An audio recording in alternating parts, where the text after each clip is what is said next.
పెళ్ళైనా పండగైనా వేడుక ఏదైనా పట్టు చీరల ప్రత్యేక వేదిక వారాహి సిల్క్స్. కోవిడ్ గురించి మాట్లాడితే మనందరికీ తెలిసిన విషయమే. కాస్త సౌత్ ఈస్ట్ ఏషియాలో కోవిడ్ కేసెస్ కనబడుతున్నాయి. పర్టికులర్గా సింగపూర్, హాంకాంగ్ ఎక్కువగా హైలైట్ అవ్వడం జరుగుతుంది. అరౌండ్ ఒక 20,000 కేసెస్ వరకు డిటెక్ట్ అవుతున్నాయి. అది కాన్స్టెంట్గా స్ప్రెడ్ అవుతుంది కూడా మనకి న్యూస్లో తెలుస్తుంది. అదేవిధంగా మన కంట్రీలో కేరళలో, ఉత్తరప్రదేశ్లో కాస్త ఎక్కువగా నంబర్ ఆఫ్ కేసెస్ రిజిస్టర్ అవుతున్నట్టు గమనించారు.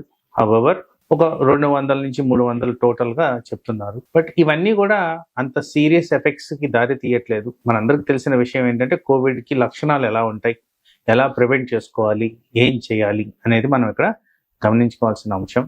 ఆల్రెడీ స్ప్రెడ్ అవుతుంది కాబట్టి, కానీ తీవ్రత లేదు కాబట్టి జాగ్రత్తలు తీసుకుంటే మంచిది. ఇక్కడ కోవిడ్ గురించి పర్టికులర్గా మాట్లాడినప్పుడు కాస్త మీకు మళ్ళీ గుర్తుగా చేయడానికి, రిస్క్ పాపులేషన్ అంటే ఎవరు?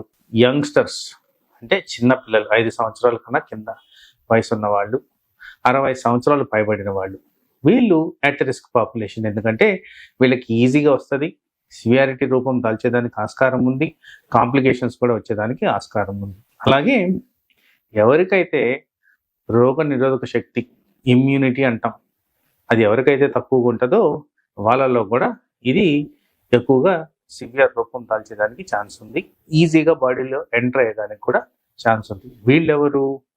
రక్తహీనత ఉండేవాళ్ళు, డయాబెటీస్ పాపులేషన్, క్యాన్సర్ ట్రీట్మెంట్ ఉండేవాళ్ళు, కీమోథెరపీ తీసుకునేవాళ్ళు, ఇంకా లాంగ్ స్టాండింగ్ ఆర్గన్ ఫెయిల్యూర్స్ అంటే liver failure, heart failure, kidney failure, ఇలాంటి వాళ్ళలో కూడా ఈ ఇమ్యూనిటీ లెవెల్స్ లోపించినందుకు మనకి ఈ ప్రాబ్లం ఈజీగా సోకేదానికి ఆస్కారం ఉంది. అలాగే ఇప్పుడున్న గైడెన్స్ ప్రకారం వెంటనే వ్యాక్సిన్ వేసుకోవాలా లేదా అంటే వెంటనే అవసరం లేదు అనేది సూచన. ఎందుకంటే ఇప్పుడున్న వేరియంట్ ఏదైతే ఉందో అంత తీవ్ర రూపం దాల్చట్లేదు కాబట్టి వ్యాక్సినేషన్కి ఇంకా మనకి డైరెక్షన్స్ అయితే రాలేదు. మరి మనం ఇమ్యూనిటీని ఎలా పెంచుకోవాలి? అసలు ఇమ్యూనిటీని పెంచుకునే ముందు ఏం చేయాలి? ఆల్వేస్ మనం గుర్తుంచుకోవాల్సింది ఏంటంటే, కోవిడ్ ద్వారా నేర్చుకున్నది ఏంటి మనము? హౌ డు వి ప్రివెంట్ అంటే hand hygiene practices, self isolation, అనవసరమైన గ్యాదరింగ్స్కి వెళ్ళకపోవడం, బాడీలో ఇమ్యూనిటీని హెల్దీగా ఉంచుకోవడం.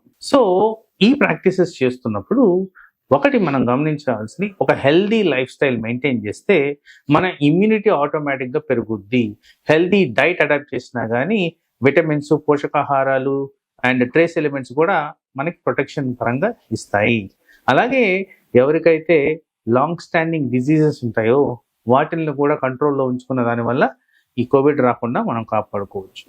తర్వాత లైఫ్ స్టైల్ గురించి మాట్లాడినప్పుడు ఎప్పుడు చెప్పిన విధంగానే మార్నింగ్ టైం కంపల్సరీ ఎక్సర్సైజ్ చేయాలి, నైట్ టైం కంపల్సరీ పడుకోవాలి. సో వీటిలన్నిటికీ ఆల్వేస్ నేను చెప్తున్న డ్యూరేషన్స్ అయితే మనందరికీ తెలిసిన విషయమే. అలాగే డైటరీ అప్రోచెస్లో నట్స్ ఎక్కువ తీసుకోవాలి, గ్రీన్ లీఫీ వెజిటబుల్స్ ఎక్కువ తీసుకోవాలి, ఫ్రూట్స్ ఎక్కువ తీసుకోవాలి, కార్బోహైడ్రేట్స్ తక్కువ తీసుకోవాలి, ప్రోటీన్ కంటెంట్ ఎక్కువ తీసుకోవాలి.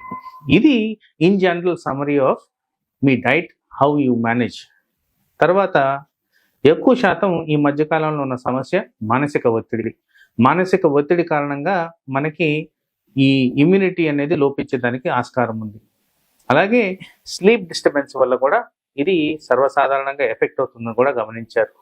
మరి ఇలాంటి పరిస్థితులు ఉన్నప్పుడు కంపల్సరీ మీరు డాక్టర్ని సంప్రదించి ఏవైతే సూచనలు, సలహాలు వాళ్ళు ఇస్తారో అవి పాటించడం అనేది ఇంపార్టెంట్. ఇలాంటివన్నీ చేస్తే మీకు కోవిడ్ బారిన పడకుండా ఈ ఇమ్యూనిటీ ప్రాపర్గా మెయింటైన్ చేస్తూ మనల్ని మనం కాపాడుకోవచ్చు.